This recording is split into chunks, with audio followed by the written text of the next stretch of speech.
Hey everybody, and a very warm welcome to this B1 English listening practice video. I'm really glad you've decided to join me today. You can use this video to practice your English listening skills and improve your comprehension as I speak. I'll try to speak clearly and at a comfortable pace for B1 learners. So find a comfortable spot, maybe grab a notebook if you like to take notes, and get ready. Are you ready? Fantastic. So today I'm going to talk all about the gym. The gym? Yes, that place many of us love. Some of us might feel a little intimidated by, but ultimately, it's a place dedicated to improving our physical health and fitness. This is a pretty important topic, I think, because so many people around the world go to the gym or are thinking about joining a gym. And if you're going to the gym or even just talking about it with friends, it's really useful to know some important words and phrases, some key terminology related to the gym, its equipment, and the exercises people do there. We'll cover different types of equipment, common exercises, muscle groups, and even a little bit about gym etiquette and different ways to approach your workouts. So, let's get started. Part 1. Common gym equipment: benches, racks, and bars. Let's start out by talking about some of the most popular and I would say essential pieces of equipment you'll find in almost any gym. These are the foundations for many different exercises. We'll begin with benches, then move on to racks, and also discuss things like pull-up bars. Benches, the foundation for pressing. So, the most popular and perhaps most iconic station at the gym is probably the flat bench. You've definitely seen one. It's a simple, flat, padded bench, usually without any back support that adjusts. This is the classic place where we do the bench press. The bench press is a very famous exercise, especially for building chest muscles. When someone asks, "How much can you bench?" they're talking about this exercise on this bench. Of course, you can use the flat bench for tons of other exercises as well. For example, you can do dumbbell presses, where you lie on your back and press 2 dumbbells up. You can do dumbbell rows, where you put one knee and one hand on the bench for support, and pull a dumbbell up towards your chest. Some people even use it for exercises like hip thrusts or Bulgarian split squats, though those might be a bit more advanced. But its main use, is for bench pressing with a barbell. Then, moving on from the basic flat bench, you've got other types of benches that allow you to work your muscles from different angles. For instance, there's the incline bench. An incline bench has a backrest that can be set at an angle, usually around 30 to 45 degrees upwards. When you lie on an incline bench and press weights, it tends to target the upper part of your chest, muscles, and also involves your shoulders a bit more. So you might do an incline barbell press or incline dumbbell press, and as you might guess, if there's an incline bench, there's also a decline bench. The decline bench is angled downwards, so your head is lower than your hips. This position helps to target the lower part of your chest muscles. Decline presses, again with a barbell or dumbbells, are common here. However, decline benches are perhaps a little less common than flat or incline benches in some gyms, but they are still very useful. And let's not forget the 90-degree seated benches, or sometimes they're called utility benches, with an adjustable back that can go fully upright to 90 degrees like a chair without a desk. These are fantastic for seated exercises.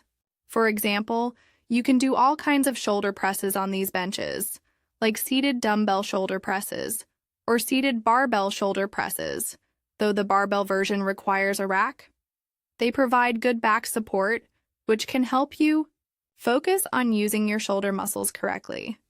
You can also use them for other exercises like seated bicep curls or seated lateral raises for your shoulders. Now, when you're using these benches for pressing exercises, you typically use either Dumbbells or barbells. It's important to know the difference. Dumbbells are the individual weights that are held in each hand. They come in various weights from very light, maybe 1 or 2 kilograms, to very, very heavy. Using dumbbells means each arm has to work independently, which can be great for building stability and ensuring both sides of your body are working equally. A barbell, on the other hand, is one long metal bar. You put weight plates on both sides of this bar, and then you grip the bar with 2 hands. The standard Olympic barbell, which is the most common type you'll see for serious lifting, weighs 20 kilograms or about 45 pounds by itself, even before you add any weight plates. Barbells are generally used when you want to lift heavier weight, as you can usually lift more total weight with a barbell than with 2 separate dumbbells for exercises like the bench press or squat. So, to recap, dumbbells are 2 separate. Shorter weights, 1 for each hand. A barbell is 1 long bar held with both hands. The squat rack, a highly demanded station. Moving on from the benches, you've got another really important station in the gym. Perhaps one of the most fought-over pieces of equipment, the squat rack. Sometimes it's called a power rack or a squat cage. If you go to the gym regularly, especially during busy times, you'll know that the squat rack is almost always taken. There's always someone using it or waiting to use it. And unfortunately, most gyms, even big ones, might only have 2, 3, or maybe 4 of them. So if you plan to use the squat rack, especially during peak hours, like after work, say, from 5 p.m. to 8 p.m., don't expect to be able to just walk up and use it immediately. You might have to wait, or you might have to ask someone if you can work in with them, meaning you take turns doing your sets. So why is this apparatus, the squat rack, so popular? The main reason is because it's the foundation for many of the most effective compound exercises, especially for leg workouts. Leg day just wouldn't be the same without doing some squats. Squats are an amazing exercise that works your quadriceps, the front of your thighs, your hamstrings, the back of your thighs, your glutes, your butt muscles, and even your core. The squat rack provides safety. It has adjustable safety bars or pins on the sides. These safety bars are crucial because if you're lifting heavy weight and you can't complete a repetition, meaning you can't stand back up, you can safely lower the barbell onto these safety pins instead of dropping it or getting stuck underneath it. This safety feature allows people to push themselves and lift heavier weights more confidently.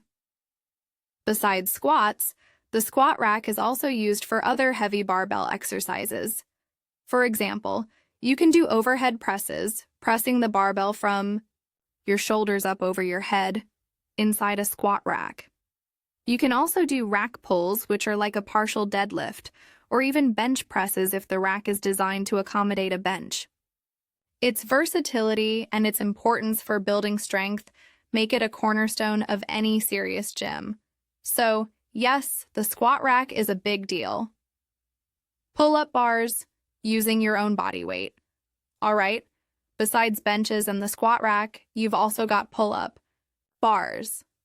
A pull-up bar is a simple horizontal bar, usually mounted high enough that you can hang from it with your feet off the ground. This is where you can use your own body weight to work out your upper body, especially your lats, latissimus dorsi, the big muscles on the sides of your back that give you that V shape, and your biceps. You do this by gripping the bar and pulling yourself up until your chin is over the bar, and then lowering yourself back down in a controlled manner. This is, without a doubt, one of the hardest bodyweight exercises that exists. Many people, when they first try, can't even do one single pull-up. It requires a lot of upper body strength relative to your body weight. I used to be pretty good at pull-ups when I was younger and trained more consistently. I could do maybe 10 or 12 in a row. But now I'm not as fit as I used to be, so I'm just average at them. Maybe I can manage 5 or 6 good ones. It's an exercise you really have to work at. There are different ways to make pull-ups easier if you're a beginner. Some gyms have assisted pull-up machines. On these machines, you kneel or stand on a platform that has a counterweight, so it helps to lift you up, reducing the amount of your own body weight you have to pull. As you get stronger, you can reduce the assistance. Another option is to use resistance bands. You loop a thick band over the bar and put your knees or feet in it, and the band helps to pull you up. You might also hear about chin-ups. Chin-ups are very similar to pull-ups, but the main difference is your grip. For a pull-up, your palms are usually facing away from you, an overhand grip. For a chin-up, your palms are facing towards you, an underhand grip. Chin-ups tend to use your bicep muscles a little more, and some people find them slightly easier than pull-ups. Both are fantastic exercises for building a strong back and arms. Part 2, Gym Machines, Guided Movements. So we've talked about free weights like barbells and dumbbells and body weight exercises like pull-ups. Now let's move on to the wide world of gym machines. There are also a lot of machines that can be used for all the different muscle groups. Machines are often popular with beginners because they guide your movement, which can make the exercise feel a bit safer or easier to learn than free weight exercises. They are also great for isolating specific muscles. Machines for different muscle groups. You've got machines for virtually every part of your body. For example, for your biceps, the muscles on the front of your upper arm, there are bicep curl machines. You sit down, rest your arms on a pad, grab handles, and curl the weight up, just like you would with dumbbells, but the machine guides the path. For your legs, a very popular machine is the leg press machine. You sit in a seat, often reclined, and push a weighted platform away from you with your feet. This works similar muscles to the squat, your quads, hamstrings, and glutes. But it generally puts less stress on your lower back, and you don't need to worry as much about balance. Also for legs, there are leg extension machines, where you sit and extend your lower legs up against a padded bar to work your quadriceps. And for the back of your thighs, there are hamstring curl machines, where you lie down, usually on your stomach or sometimes seated, and curl your heels towards your glutes against a padded bar. There are also calf raise machines, seated or standing to work your calf muscles. For your shoulders, you might find a shoulder press machine, similar to the dumbbell or barbell shoulder press, but you're seated and pushing handles upwards along a fixed path.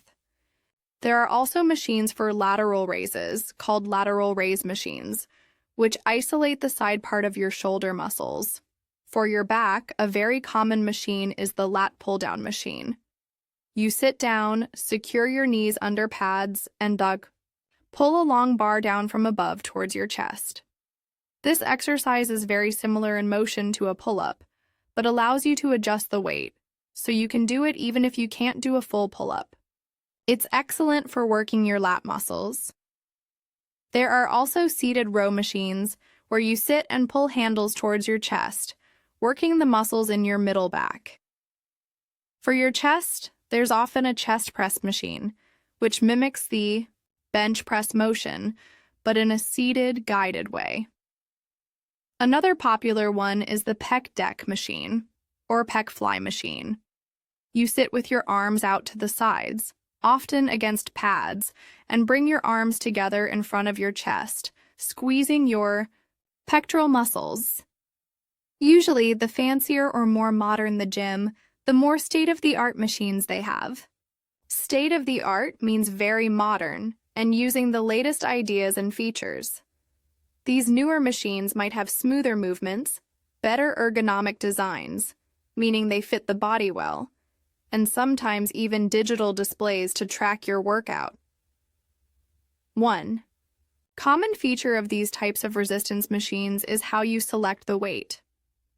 Most of them use a weight stack, which is a pile of flat, rectangular metal plates. There's a pin that you insert into a hole next to the desired weight.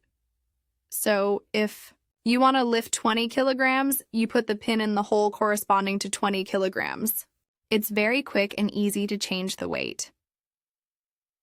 Part 3. Other common gym equipment. Okay, so we've covered benches, racks, some bars, and resistance machines, but there's still more. Gyms are often full of other useful tools, cables and cable machines. Cable. Machines, or cable stations, are incredibly versatile. A cable station usually has 1 or 2 tall posts with adjustable pulleys. A pulley is a wheel that a cable runs over. You can attach different handles to the end of the cable, like a straight bar, a rope, a V handle, or single D handles.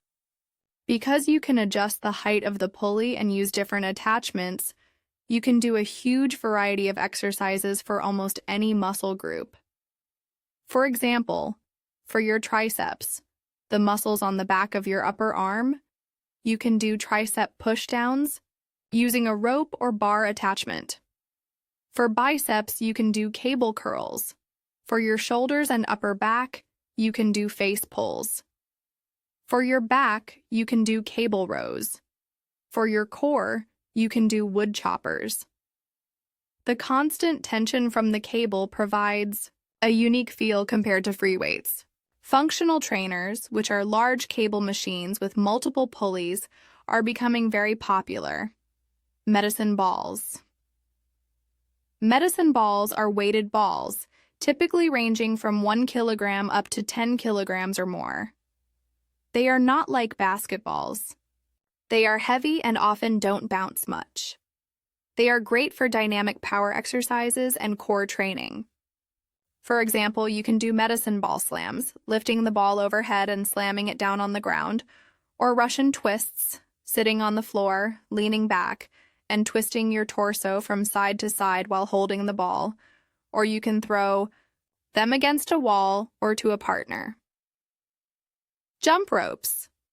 A simple jump rope, or skipping rope, is a fantastic tool for a cardiovascular workout and for improving coordination and agility.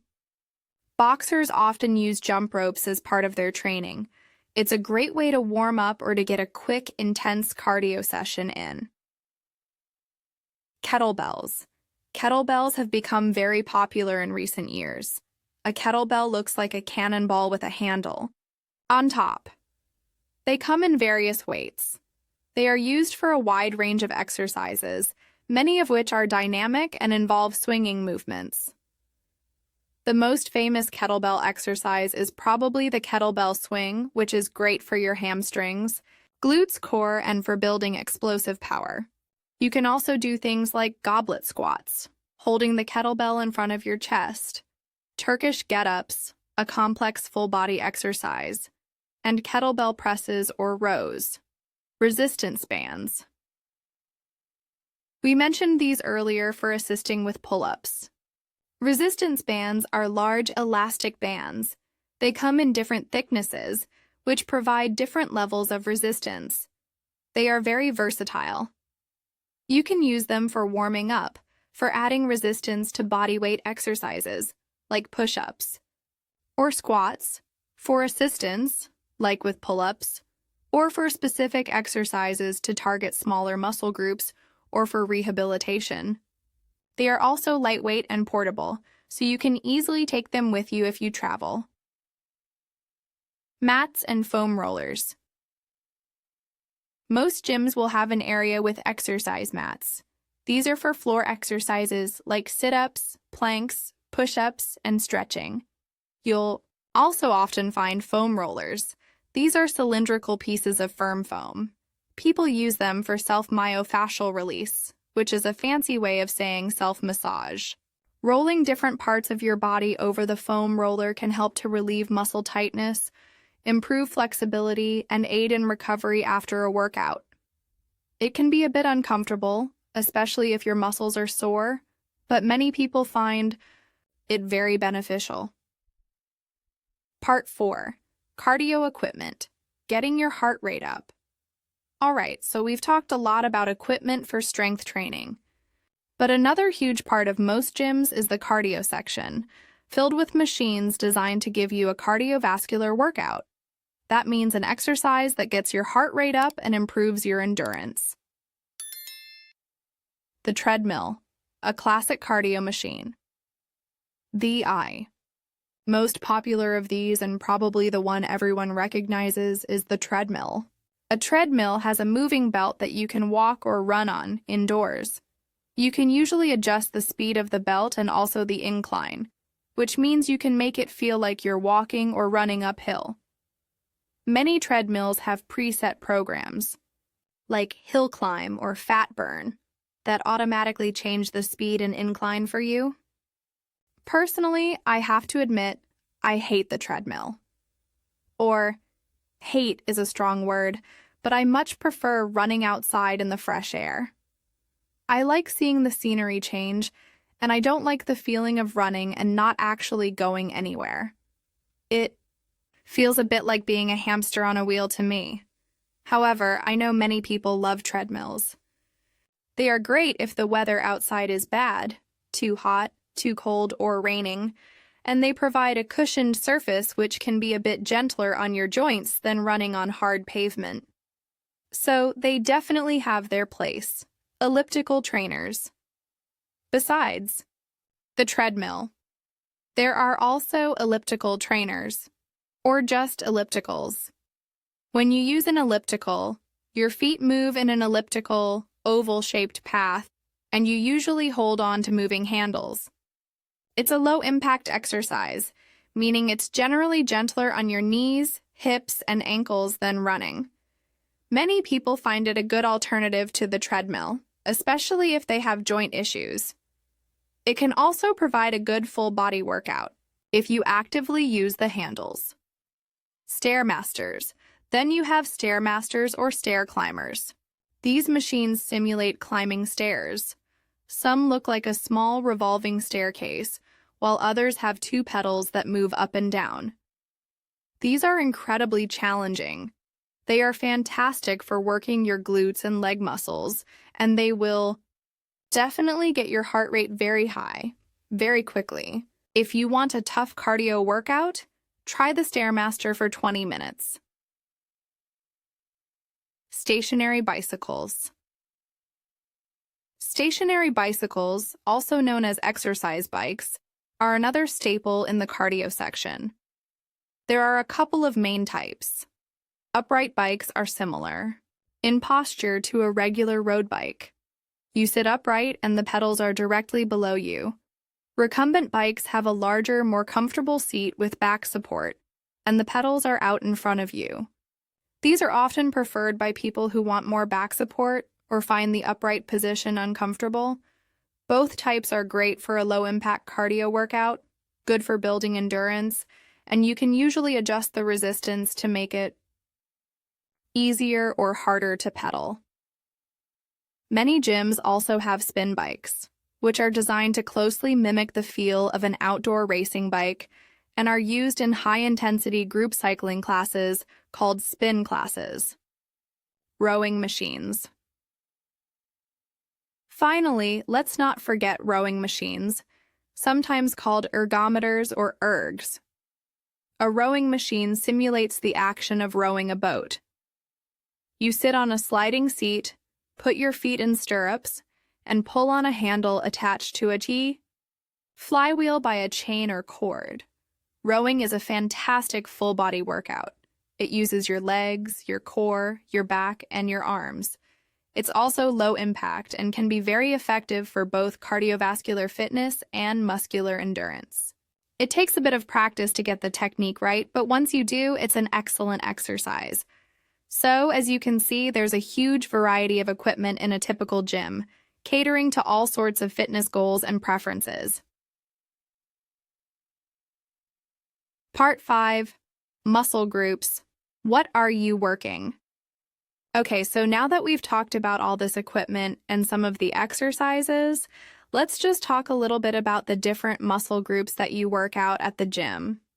When people talk about their workouts, they often refer to the specific muscles they are training. Knowing these can help you understand workout plans and what exercises are for. Major muscle groups. The major muscle groups, the big ones, would probably be the chest, the back, and the legs. These are large areas that can handle a lot of work. Chest. Your chest muscles are technically called your pectorals, or pecs for short. These are the muscles on the front of your upper torso. Their main function is to push things away from your body or bring your arms together in front of you. Exercises like the bench press, dumbbell press, push-ups, and pec deck machine all target your pecs. Back. Your back is a very complex area with many different muscles. The biggest back muscles people often focus on are your lats, latissimus dorsi, which are on the sides of your back, running from under your armpits down towards your waist.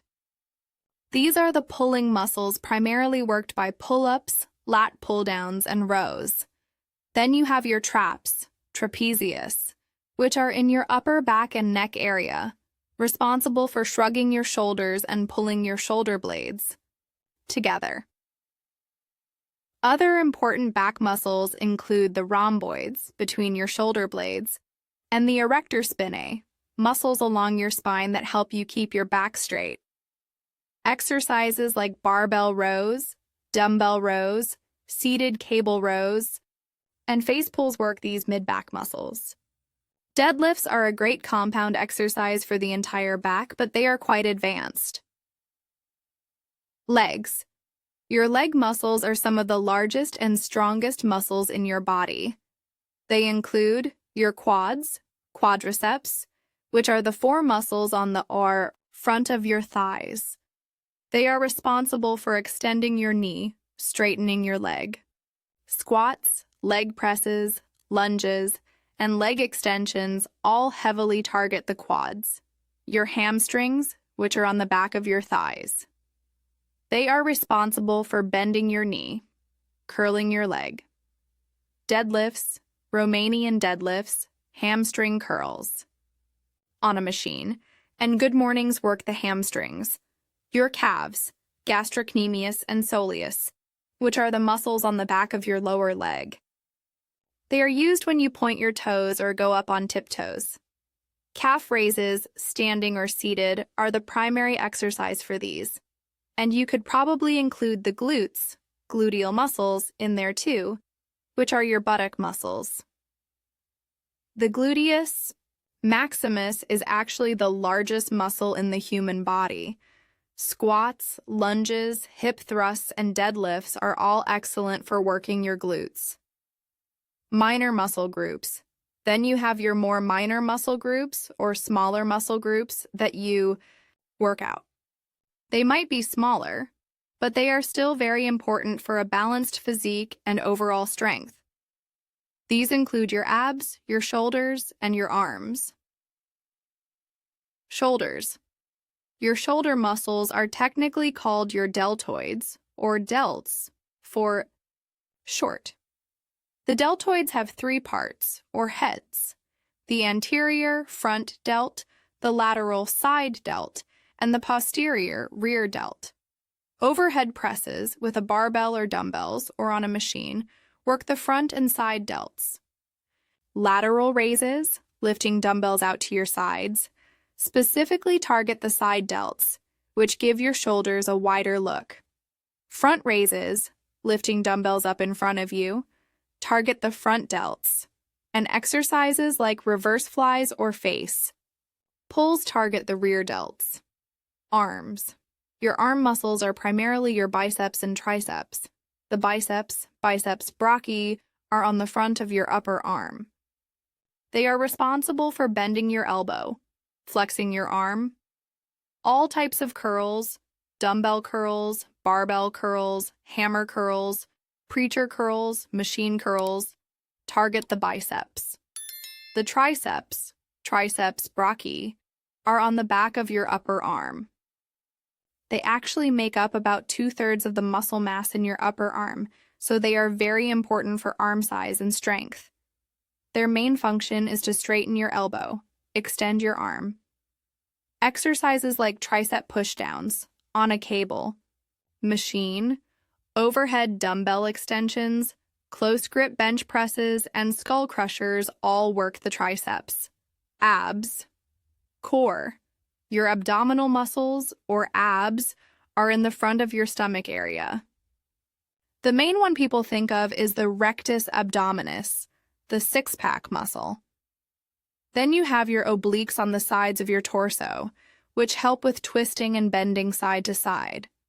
And deeper core muscles, like the transverse abdominis, are also important for stability. Exercises like crunches, planks, leg raises, Russian twists, and cable wood choppers all target your abs and core. Many compound exercises like squats and deadlifts also heavily engage your core for stability. So, when people plan their workouts, they often think in terms of these muscle groups, deciding which ones to train on which days. Part 6, Gym Etiquette, the Unspoken Rules. Now, going to the gym isn't just about lifting weights or running on a treadmill. It's a shared space, so it's really important to be considerate of others. This is often called gym etiquette. Following. These unwritten rules makes the gym experience better for everyone. Wipe down equipment after use. This is a big one. Gyms are sweaty places. Always use a towel to wipe down benches, machines, and cardio equipment after you've used them. Most gyms provide paper towels and spray disinfectant for this purpose. Nobody wants to lie down in someone else's sweat.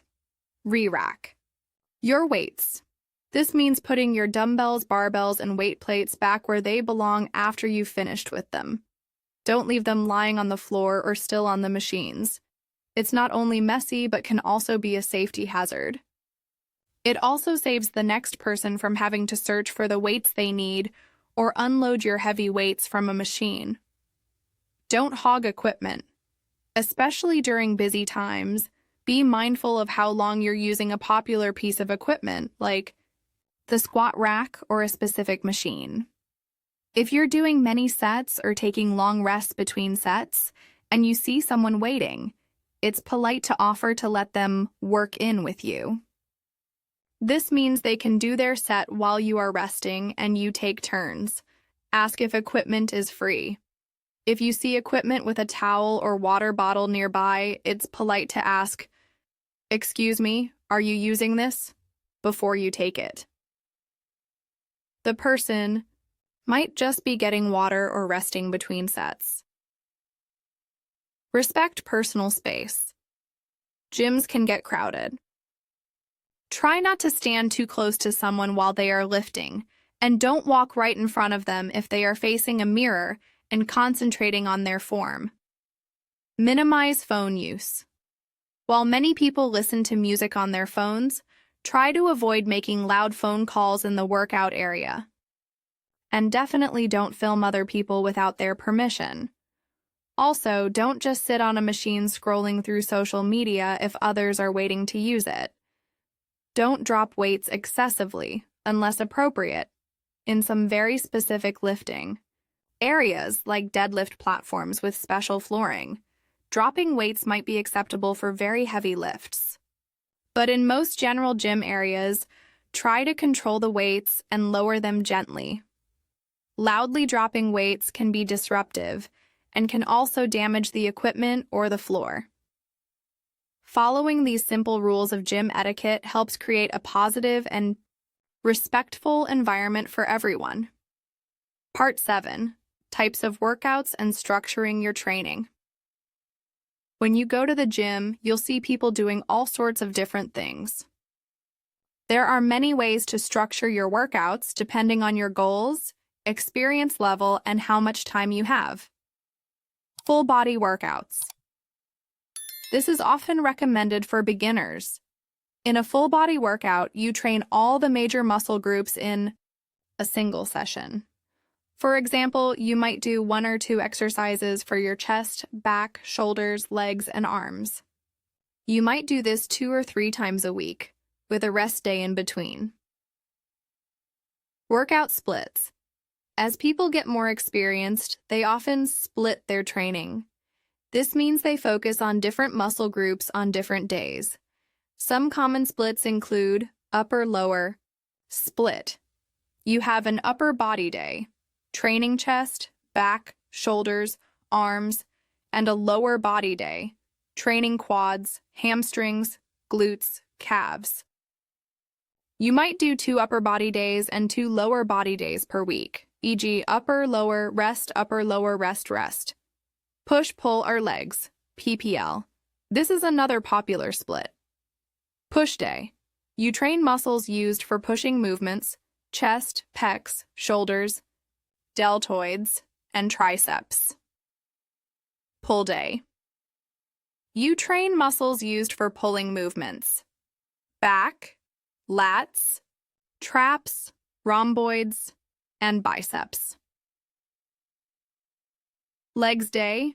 You train all your leg muscles, quads, hamstrings, glutes, calves. You might cycle through these, push, pull, legs, rest, and repeat. Body part splits, bro splits. Some people dedicate an entire day to 1 or 2 major muscle groups like chest day, back day, leg day, shoulder day, and arm day. This allows for a lot of volume for each muscle group. Sets and reps. When you do an exercise, you usually perform a certain number of repetitions, or reps, which is one complete movement of the exercise.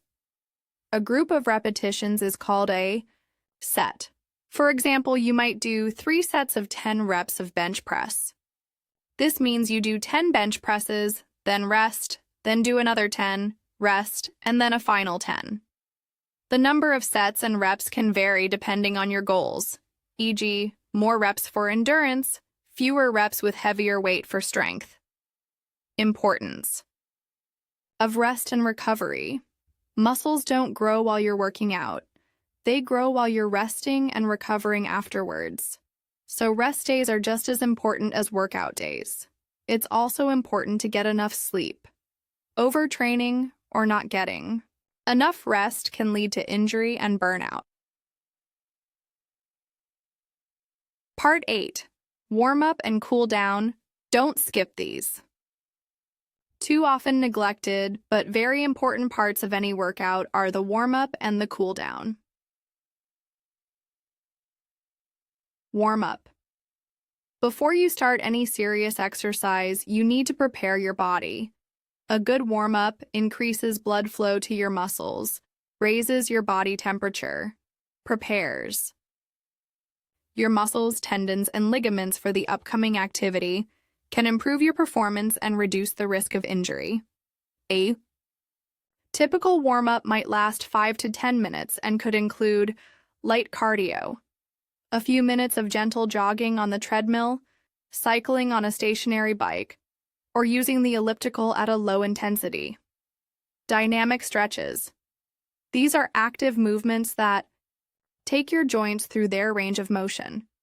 Examples include arm circles, leg swings, torso twists, and bodyweight squats or lunges. Avoid static stretching, holding a stretch for a long time, before a strength workout. As some research suggests, it might slightly decrease power output. Save static stretches for your cool down. Specific warm-up sets. For your first exercise, e.g. squats, you might do a couple of very light sets with just the bar or very light weight to practice the movement pattern before you move to your heavier working sets. Cool down. After you've finished the main part of your workout, it's important to cool down. A cool down helps gradually bring your heart rate and breathing back to normal. Prevent blood from pooling in your limbs, which can sometimes make you feel dizzy. Can help with muscle soreness and improve flexibility. Cool down might also last 5 to 10 minutes and could include light cardio, similar to the warm-up but slowing down, like a gentle walk. Static stretching. This is where you hold a stretch for a period of time, usually 15-30 seconds. You can stretch the major muscles you just worked. For example, if you trained your chest, you might do a chest stretch against a door frame. Don't skip your warm-up and cool down. They are an investment in your performance and your long-term health. Part 9. A few words on nutrition and hydration. While this video is focused on the gym itself, it's worth briefly mentioning that what you do outside the gym, especially in terms of nutrition and hydration, plays a huge role in your results. Hydration. Drink plenty of water throughout the day, especially before, during, and after your workouts. Dehydration can significantly reduce your performance and make you feel tired. Carry a water bottle with you at the gym. Nutrition. What you eat provides the fuel for your workouts and the building blocks for muscle repair and growth. Protein is very important for repairing and building muscle tissue. Good sources include chicken, fish, eggs, dairy products, beans, lentils, and tofu. Carbohydrates are your body's main source of energy, especially for intense workouts. Good sources include whole grains like oats, brown rice, quinoa, fruits, and vegetables. Fats are also essential for health and hormone production. Healthy fats can be found in avocados, nuts, seeds, and olive oil. This is a very simple overview, and nutrition can be a complex topic, but the basic idea is to eat a balanced diet with enough calories to support your activity level and your goals. If you have specific dietary needs or goals, it might be worth consulting with a registered dietitian or nutritionist. Part 10. Setting goals and staying consistent. The keys to success. Finally, let's talk about two crucial elements for making progress at the gym: setting goals and staying consistent. Setting goals. Why are you going to the gym? What do you want to achieve? Having clear goals can give you direction and motivation. Your goals might be to lose weight, to build muscle or get stronger, to improve your cardiovascular health, to have more energy, to reduce stress, to be able to run a 5K race. Whatever your goals are, try to make them smart. Specific, e.g., I want to be able to do 5 pull-ups, is more specific than I want to get stronger. Measurable. How will you track your progress? Achievable. Is your goal realistic for you right now? Relevant. Does this goal matter to you? Time-bound. Set a deadline. I want to achieve this in 3 months. Write down your goals and review them regularly. This can help keep you focused. Consistency is key. This is perhaps the most important factor for success in fitness. It's much better to go to the gym 2 or 3 times every week, consistently for months and years, than it is to go 6 times one week, then get burned out or busy and not go at all for the next 3 weeks. Find a routine that you can stick to. Even on days when you don't feel very motivated, try to just show up. Often, once you start moving, you'll feel better. Progress takes time. You won't see dramatic changes overnight. But if you are consistent with your workouts and your nutrition, you will see results over time. Be patient with yourself. Also, listen to your body. If you're feeling overly tired or in pain, not just normal muscle soreness, it might be a sign that you need more rest or that you should adjust your workout. Don't push through sharp pain, as that can lead to injury. Conclusion: your gym journey. Okay, so we've covered a lot today. We've talked about all sorts of gym equipment, from benches and squat racks to treadmills and ellipticals. We've discussed different muscle groups and some exercises that target them.